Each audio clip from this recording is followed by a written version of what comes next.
Hola, nuevamente juntos en este espacio reavivados por su palabra, a través del cual reflexionamos sobre la palabra de Dios.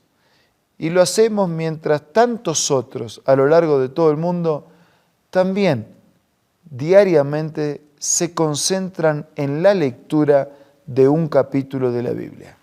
Hoy nos dedicaremos al último capítulo del libro de Josué, capítulo 24.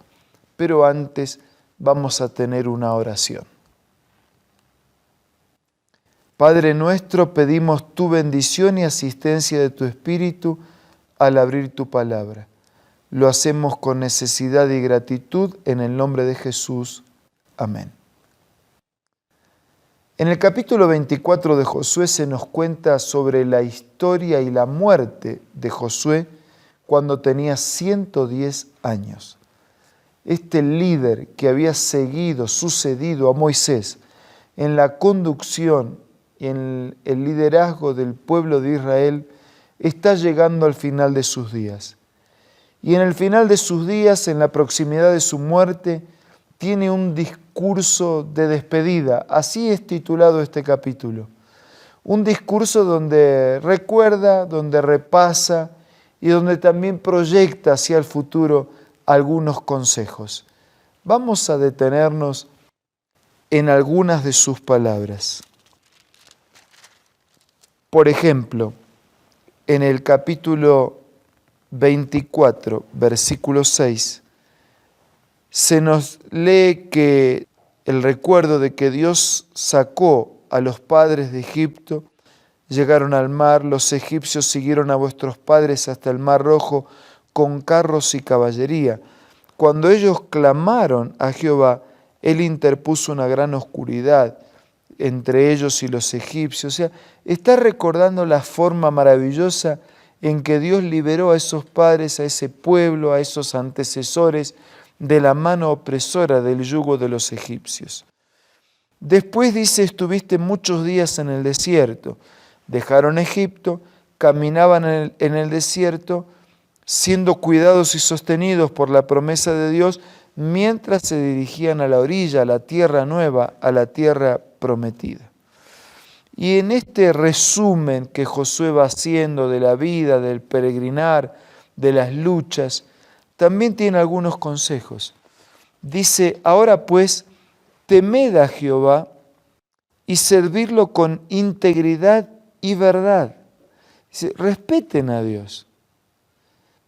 Si ustedes creen en un Dios libertador de la esclavitud y del pecado, si ustedes creen en un Dios protector en la soledad, las penurias y dificultades del desierto, si ustedes creen en un Dios que cumple su palabra porque entregó la tierra prometida, entonces respeten a Dios, amen a Dios, sírvanlo con integridad y con verdad.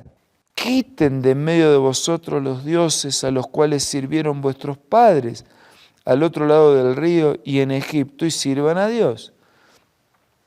Ya no están en Egipto, ya no están en el desierto, ahora están aquí en esta tierra nueva. No vuelvan a los dioses que tenían del otro lado del río. No vuelvan a los dioses que tienen otras personas que no creen en el verdadero Dios. Sirvan con integridad. Josué dice, y si a ustedes les parece mal servir a Dios, elijan a quién servir. Si ustedes no quieren servir a Dios, elijan a quién servir. ¿Quieren servir a los dioses a quien sirvieron vuestros padres cuando estaban del otro lado del río? Esos dioses que no eran dioses. ¿Quieren servir a los dioses de los amorreos en cuya tierra ahora habitáis? ¿Ustedes quieren servir a otros dioses? Sirvan. Después de todo, elijan. Si les parece mal servir a Dios, quieren servir a falsos dioses, sírvanlo. Ahora sí, una cosa tengo para decir, dijo Josué. yo y mi casa serviremos a Dios. Ustedes quieren elegir, elijan mal. Yo ya elegí bien. Yo y mi casa, mi familia, mi gente, elijo a Dios. Y elijo a Dios porque Él ya me dio evidencias de su amor, de su interés. Elijo a Dios porque me sacó de la esclavitud del pecado. Elijo a Dios porque me acompañó en la soledad, las penurias y las dificultades y sacrificios del desierto. Elijo a Dios porque no falló ninguna de sus promesas. Elijo a Dios porque cumplió su palabra y me dio una tierra nueva, una vida nueva. Yo y mi casa, yo y mi familia y yo elegimos a Dios. Y el testimonio de Josué fue tan convincente, que el pueblo de primera contestó: nunca tal cosa acontezca que dejemos a Dios para servir a otros dioses. Nosotros reconocemos que Dios es Dios. Nosotros reconocemos que Él nos sacó a nosotros, a nuestros padres, de la tierra de Egipto, de la casa de servidumbre. Nosotros reconocemos que Él ha hecho estas grandes señales, que nos ha guardado durante todo el camino por donde hemos andado, por todos los pueblos donde hemos pasado. Nosotros reconocemos todo eso.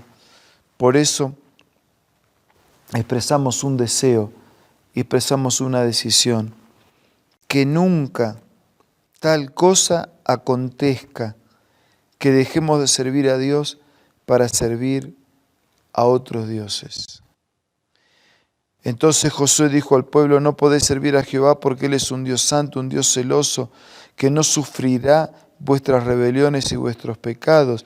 Si dejáis a Jehová, si servís a esos dioses, Él se volverá contra ustedes y el mal será el resultado. El pueblo otra vez, por segunda vez, dijo: no, es a Dios a quien vamos a servir. Josué responde: ustedes son testigos de que eligieron a Dios para servirlo. Nosotros somos testigos, contestó el pueblo. Quiten estos dioses ajenos. Vamos a inclinar nuestro corazón a Dios. Josué hizo un pacto ese mismo día. Escribió estas palabras en el libro de la ley de Dios. Tomó una piedra, la plantó debajo de una encina y dijo: esta piedra es testigo del pacto que nosotros hemos hecho con Dios. Usted no necesita tomar una piedra esta mañana, este día, en este momento. Pero donde usted está, usted puede poner los cielos por testigo, su palabra empeñada. Y como Josué y el pueblo en este momento, elegir a Dios. Por favor, elija a Dios. Quédese con Él. Elija su bendición, su gracia, su promesa, su poder, su fortaleza, su sabiduría, su palabra, su orientación, su liderazgo.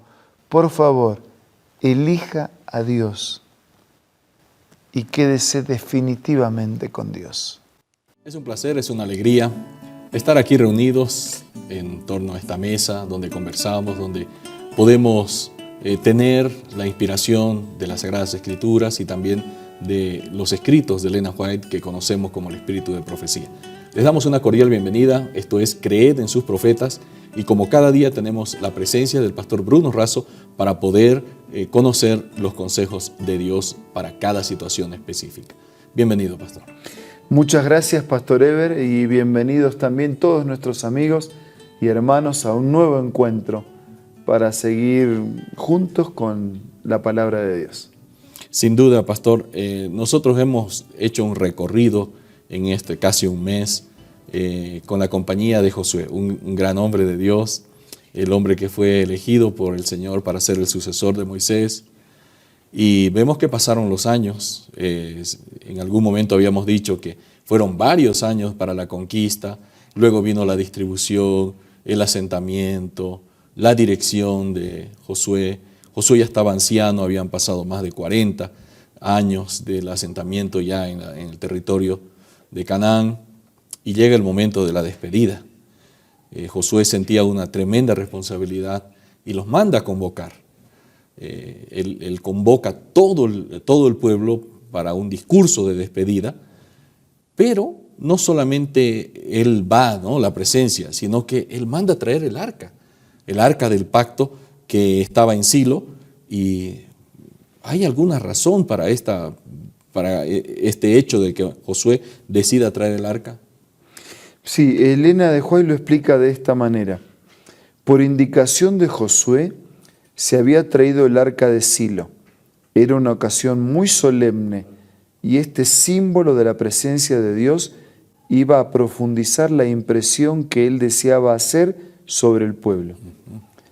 Después de exponer la bondad de Dios hacia Israel, los invitó en el nombre de Jehová a que decidieran a quién querían servir.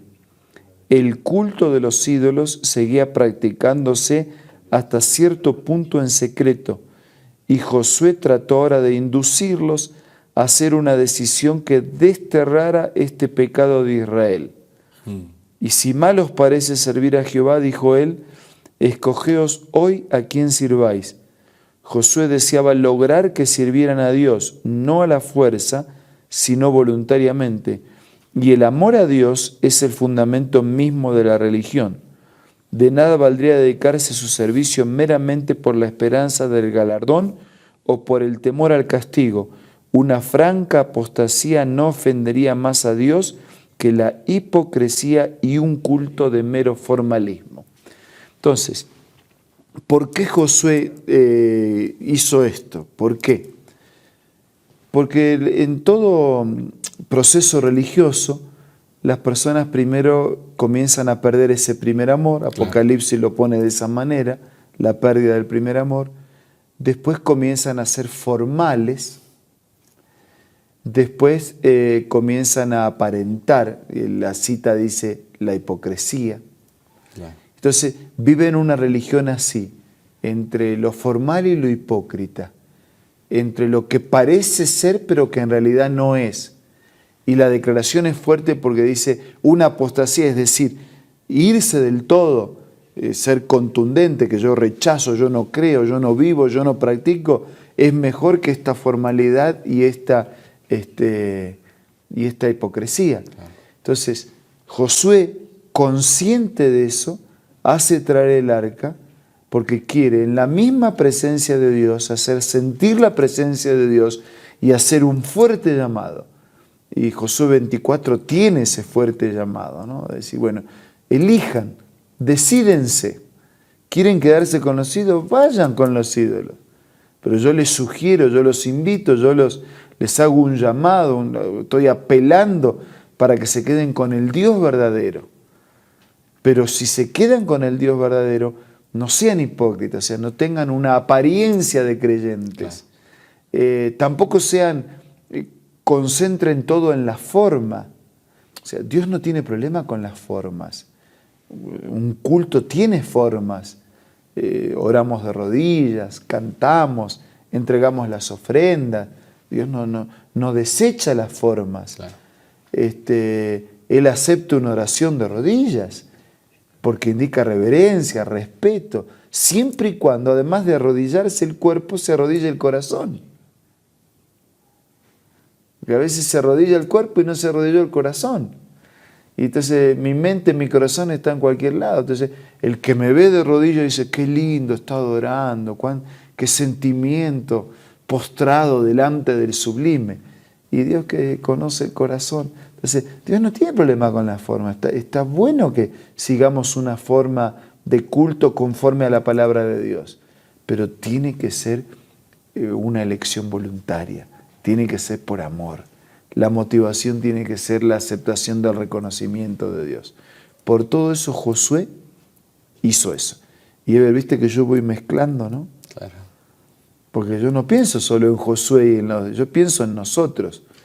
Para nosotros también podemos tener el mismo problema o la misma bendición y nosotros también somos llamados por el mismo llamado a elegir, a ponernos totalmente de parte de Dios, a elegir voluntariamente, a hacerlo por amor, con una motivación adecuada. ¿Cuál es el corazón, digamos, la esencia de esa exhortación al pueblo? Elena de White dice, yo y mi casa serviremos a Jehová, citando el pasaje bíblico, ¿no? Él dice, yo los invito a ustedes, pero ya les aviso que yo y mi familia ya hemos decidido servir a Dios. El mismo santo celo que inspiraba el corazón del jefe se comunicó al pueblo. Sus exhortaciones le arrancaron esta respuesta espontánea. Nunca tal acontezca que dejemos a Jehová para servir a otros dioses. No podréis servir a Jehová, dijo Josué, porque Él es Dios santo. No sufrirá vuestras rebeliones y vuestros pecados. Antes de que pudiera haber una reforma permanente, era necesario hacerle sentir al pueblo cuán incapaz de obedecer a Dios era de por sí mismo. Habían quebrantado su ley. Esta los condenaba como transgresores, no les proporcionaba ningún medio de escape. Mientras confiaban en su propia fuerza y justicia, les era imposible lograr perdón de sus pecados. No podían satisfacer las exigencias de la perfecta ley de Dios y en vano se comprometían a servir a Dios.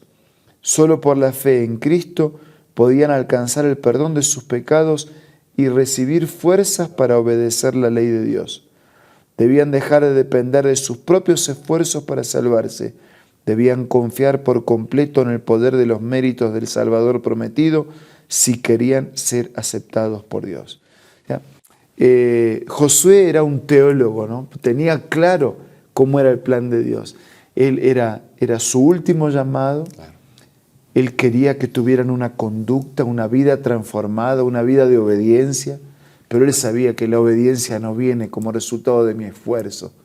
La obediencia viene como resultado de la presencia de Dios en mi vida. Entonces él quiso que primero sintieran la necesidad de tener a Dios, porque era ese Dios que iba a hacer de ellos personas obedientes. Y así es el mensaje a lo largo de toda la Biblia. Es la aceptación de Dios, la aceptación de Jesús, nuestro vínculo, nuestra comunión a través de la fe, la que nos lleva a una vida de obediencia. Jesús lo resumiría así: si me aman, guarden mis mandamientos. La obediencia a Dios es el resultado del amor y de la comunión con el Señor. Cuando Josué les dice, ustedes no pueden cumplir las leyes, él les estaba queriendo hacer ver su incapacidad, ¿no?, de obedecer por sí solos, pero a la vez les estaba diciendo, recurran al que es la verdadera fuente, ¿no?, del poder, que es Cristo Jesús. Y eso, por supuesto, contiene una verdad vital para nosotros. Pero eso es lo clave de la enseñanza, porque a veces, y lo digo con todo respeto, nosotros somos predicadores, así que no estoy criticando a otros, nos criticamos a nosotros. A veces podemos predicar tanto, ¿no?, sobre la consecuencia de lo que hacemos, o sea, del problema, que nos olvidamos de dar la solución. Claro. Amigos, nunca debemos olvidar que detrás de cada problema o de cada situación difícil hay una solución. Tenemos el momento oportuno para recibir el consejo final y luego la dirección de Dios a través de una plegaria. Hoy en día la medicina se ha especializado tanto que a veces encontramos, ¿no?, especialidades que diagnostican y otras especialidades que curan. Yo quiero decirles, hablando al corazón, que Dios sigue siendo un médico generalista. Dios, el mismo que diagnostica nuestro pecado, es el mismo que nos ofrece remedio, tratamiento, cura y salvación. Ahora vamos a orar. Señor, gracias porque no solo nos muestras que estamos en pecado, sino que también nos ofreces tu presencia, primero para perdonarnos y también para transformarnos. Amén. Señor, que Jesús pueda continuar obrando en todos nosotros la paz del perdón y la paz de una vida consecuente con tu palabra. Lo pedimos, lo agradecemos en el nombre de Jesús. Amén.